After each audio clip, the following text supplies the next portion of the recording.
अंतर्राष्ट्रीय बाजार में क्रूड ऑयल के दाम में लगातार गिरावट जारी है और आज प्रति बैरल जो है वो $77 के आसपास में पहुंच गया है। लेकिन भारतीय बाजार में पेट्रोल डीजल सस्ता नहीं हुए हैं, इसलिए कि एक बार जब दाम बढ़ जाते हैं तो सरकार फिर पीछे मुड़कर नहीं देखती है। इसीलिए जब बढ़ोतरी हो रही थी तो अंतर्राष्ट्रीय बाजार का हवाला देकर दाम बढ़ा दिए गए। आपने देखा कि 10 दिन के अंदर ही 5 बार की बढ़ोतरी हुई और सीधे 100 का पार हो गया। लेकिन अब जब $125 के और 138 के आसपास में पहुंच गई थी क्रूड ऑयल, अब वहां से गिरकर आपके 77 के आसपास में पहुंच गए हैं और उम्मीद है कि 70 से भी नीचे आ जाएंगे। मतलब स्थिति वो हो गई है कि युद्ध से पहले जो फरवरी में दाम था उसी स्थिति में क्रूड ऑयल का दाम अंतर्राष्ट्रीय बाजार में हो गया है। लेकिन सरकार ने मजाल है कि अब 1 रुपये भी घटाने का नाम ले, बल्कि हाँ, हुआ ये कि जैसे ही सस्ता हुआ तो जो केंद्रीय वित्त मंत्रालय है वो एक्साइज ड्यूटी बढ़ा दिया है।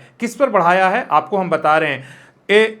एक्सपोर्ट पर लगने वाले स्पेशल जो डीजल विमान ईंधन में जो लगते हैं, एटीएफ के एक्सपोर्ट पर लगने वाले जो एक्साइज ड्यूटी है उसमें बढ़ोतरी कर दी गई है। सरकार के इस फैसले से अब डीजल पर निर्यात पर 14 रुपये प्रति लीटर और जेट फ्यूल पर 12.5 रुपये प्रति लीटर टैक्स लगाया गया। हालांकि पेट्रोल पर लगने वाला जो एक्सपोर्ट टैक्स में कोई बदलाव नहीं किया गया है।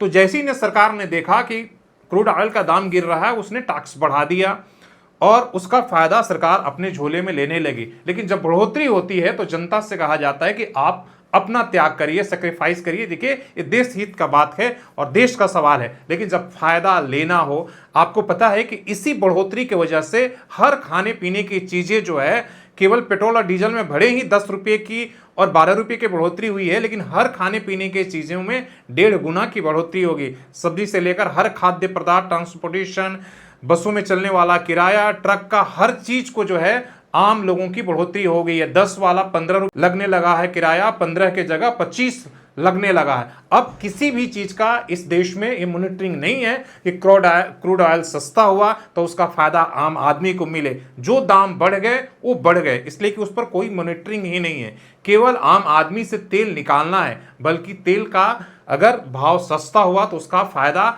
नहीं मिलने वाला है। तो अगले बार से अगर ये तर्क दिया जाए कि देखिए अंतर्राष्ट्रीय बाजार में तेल महंगा हुआ है इसलिए ये सारी महंगाई है, तो वो अब खत्म हो गई है।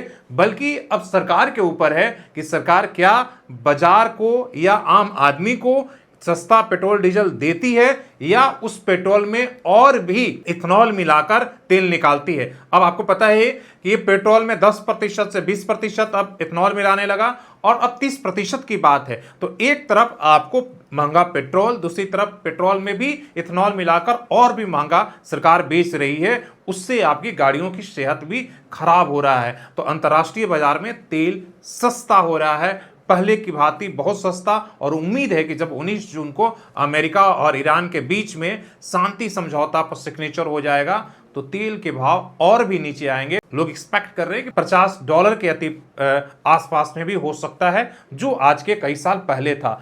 लेकिन इसका फायदा मान के चलिए कि जो दाम खाने पीने के हर चीज हर पैकेट पर बढ़ गया, अब घटने वाली नहीं। यहां तक कि 10 वाली चाय भी अब 15 हो गई, 15 वाली 25 तक पहुंच गई है। तो महंगाई का असर एकदम निचले स्तर तक पहुंच गया है। लेकिन इस पर कोई मॉनिटरिंग नहीं होने से यहां तक कि दूध के दाम में भी आप देखें कि प्रति लीटर बढ़ा दिए गए हैं। तो कोई ऐसा चीज नहीं है जो खाने पीने का चीज है पेट्रोल और डीजल के आड़ में नहीं बढ़ाए गए हैं। लेकिन जब सस्ता हो रहा है तब जिम्मेदारी सरकार की है कि उसका फायदा फिर से जो है, जब आम आदमी आर्थिक मंदी और महंगाई की मार झेल रहा है तो उससे मिले। धन्यवाद।